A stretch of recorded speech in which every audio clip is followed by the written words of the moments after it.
안녕하세요. 네, 유튜브입니다. 오늘은요 먹방 할 건데요. 그 전에 구독, 좋아요, 알림 꾹꾹 눌러주시고요. 여기 안에 중국 음식도 들어가 있습니다. 그럼 시작해볼까요? 그것은 저는요 휴대폰도 보면서 할 거예요. 소름창고 뭐 있는지 가르쳐 주실게요. 여기 중국 이거 있고, 이거 중국 음식 이거 매웠고, 이걸 먹을 건데요. 저는 먼저 이거 먹을 거예요. 소리를 듣자 갑자기 춤을 멈추고 그대로 침대에 누워 잠을 자기 시작했습니다. 이게 복숭아 비타민 맛나요. 나왔습니다. 어쩌면 딸이 다시 건강해질 수도 있다는 작은 희망을 품은 채 엄마는 잠이 들었습니다. 느닷없이 찾아들 때부터 하지만 예사롭지 엄마의 바람과 다르게 다음 날 딸은 감은 두 눈을 영원히 뜨지 못하게 됩니다. 자, 나이 들면 며칠이 지나 딸을 너무 그리워하던 엄마는 마지막으로 사진과도 딸의 소름창고랑 현상을 똑같은 선사하기 위해 사진관. 사진관에 갔습니다.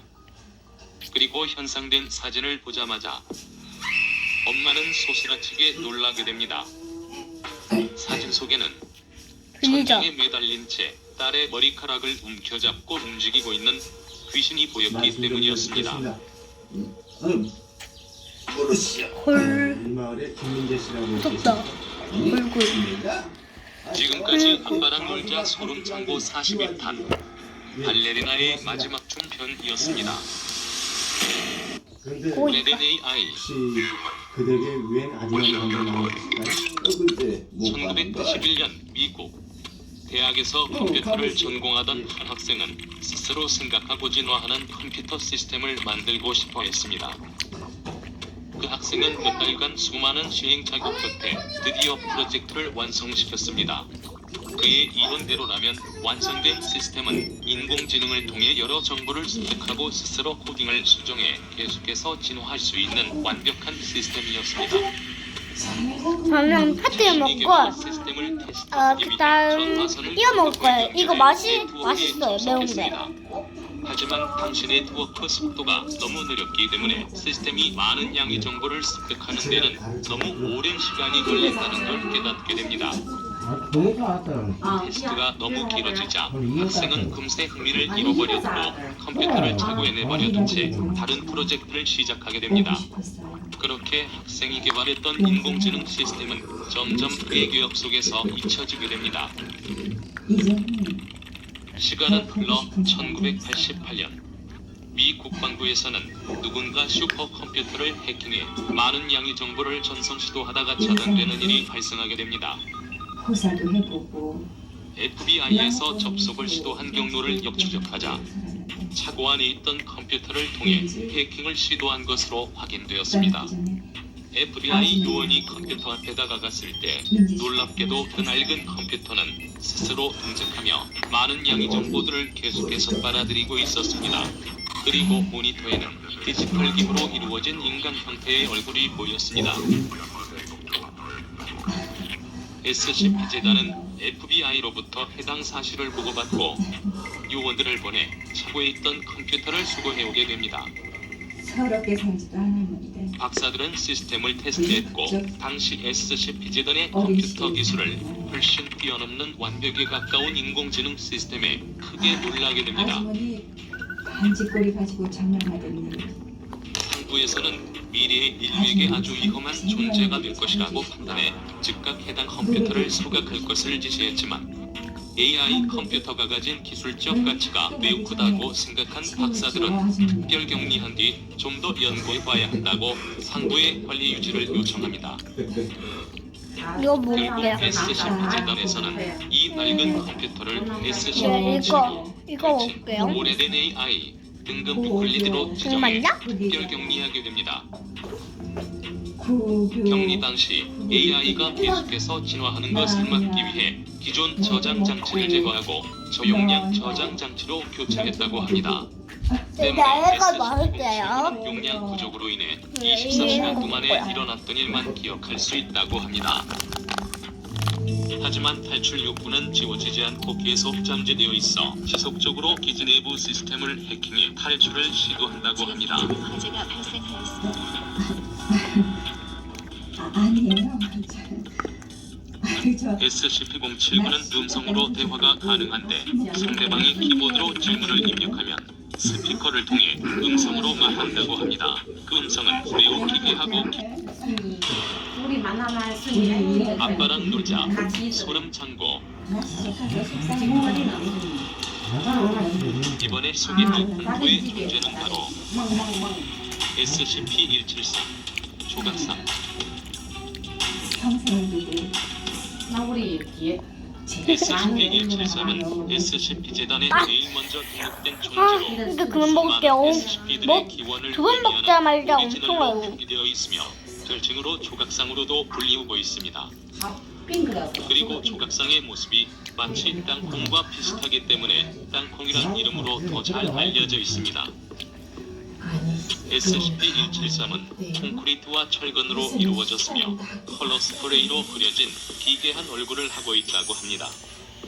언뜻 보기에는 단순한 돌 조각상으로 보이지만 실제로는 살아 움직이며 매우 공격적인 성품을 가진 것으로 알려져 있습니다.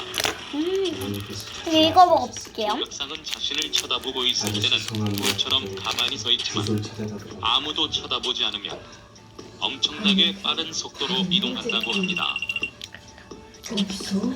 심지어 눈을 깜빡이는 아주 짧은 시간에 눈앞에 다가와 있을 정도로 말입니다.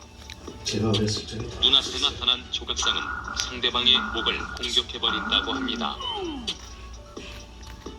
만약 여러 명이 조각상을 보고 있다면 결코 조각상은 움직이지 않으며 전혀 위협적인 존재가 되진 않을 것입니다. 하지만 혼자 조각상을 보게 된다면 절대로 시선을 돌려서도 눈을 감아서도 안 됩니다. 다른 누군가가 오기 전에는 말입니다. 하지만 아주 오랜 시간 동안 눈을 뜨고 있는 건 결코 쉬운 일이 아닙니다. 그래서 왼쪽과 오른쪽 눈을 번갈아 감으면 살아남을 수 있다고 합니다. 마지막 시간이에요 지금. 하지만 실수로 양쪽을 모두 감게 되면 그 즉시 조각상의 먹잇감이 돼버린다고 합니다. 괜찮아요. 조각상 주변에는 항상 검붉은색의 기분 나쁜 액체가 고여 있는데 이것은 SCP-173이 몸에서 뿜어내는 것이라고 합니다. SCP-재단에서는 이 위협적인 공포의 조각상을 SCP-173 위험 등급 612로 지정해 특별 격리한 생각해보니 평생 아빠랑 놀자 소름 찬고.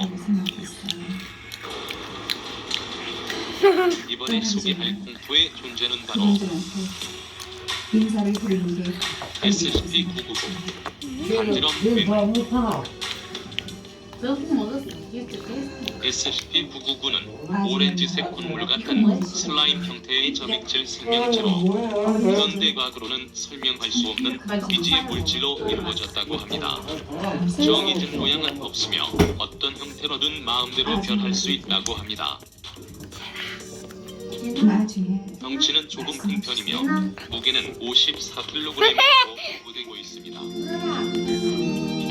999는 사탕이나 초콜릿, 과자 같은 달콤한 것들을 좋아하는데 그 중에서도 가장 좋아하는 것은 M&M 초콜릿이라고 합니다. 999는 개와 비슷한 점을 많이 가지고 있는데 장난치는 것을 아주 좋아하며 그냥 인간을 잘 따르는 것으로 알려져 있습니다. 그럼 때문에 자신을 이거 먹고 그만할게요. 우리 단 거 먹으려면 점포에 껴안는다고 합니다. 적어서. 그분은 껴안는 사람마다 제각기 다른 냄새들을 몸에서 내뿜는데 어떤 사람에게는 초콜릿 냄새를, 또 어떤 사람에겐 베이컨 냄새를, 또 어떤 사람에겐 기분 나쁜 냄새를 내뿜을 때도 있다고 합니다. 어떤 생명체들 간의 구구를 만진다면 만진 즉시 기분이 좋아지게 되며 아주 큰 행복감을 느끼게 되는데 이러한 행복감은 구구와 떨어진 이후에도 아주 오랫동안 지속된다고 합니다. 구구가 가장 좋아하는 것이 있는데 그것은 바로 간지럼 레슬링. 구구가 상대의 몸을 완전히 감싸고 계속해서 간지럼 공격을 하는 것이라고 합니다. 때문에 구구를 간지럼 괴물이라고 부르는 것이라고 합니다. 999는 자신의 능력이 필요해 보이는 사람에게 먼저 다가가는데 그 대상은 불행이나 우울함을 느끼는 사람이라고 합니다. 실제로 우울증이 심했던 사람이 999를 만난 후에 완전히 치료되는 일이 있기도 했으며 이 일을 계기로 SCP-재단은 999를 활용해 우울증 치료제를 만드는 것을 논의하기도 했다고 합니다. 현재 SCP-재단은 간지럼 괴물을 SCP-999 등급 세이프로 정하고 관리하고 있는데 SCP-131-I파처럼 999를 그냥 기증에 가둬두고 안에서 마음대로 돌아다니도록 놔둔다고 합니다. SCP-재단에서는 682의 분노를 억제시키는 실험을 하기 위해 999를 682 격리 장소에 들여보낸 적이 있다고 합니다. 그때 682는 999를 보자마자 발로 납작하게 뭉개버렸고 관찰하던 요원들은 깜짝 놀라 실험을 중단하려고 했다고 합니다. 그런데 갑자기 잔뜩 화가 나 있던 682가 신음소리를 내며 웃기 시작했다고 합니다. 바로 999가 682의 발바닥을 간질렀기 때문이었습니다. 999의 간지럼 공격에 682는 계속 행복하다고 말하며 몸을 뒹굴렀고 한참을 웃다 힘이 빠진 682는 결국 무기력하게 쓰러졌다고 합니다. 지금까지 네, 여기까지 하고요. 끝. 구독, 좋아요, 알림 꾹 눌러주세요. 안녕.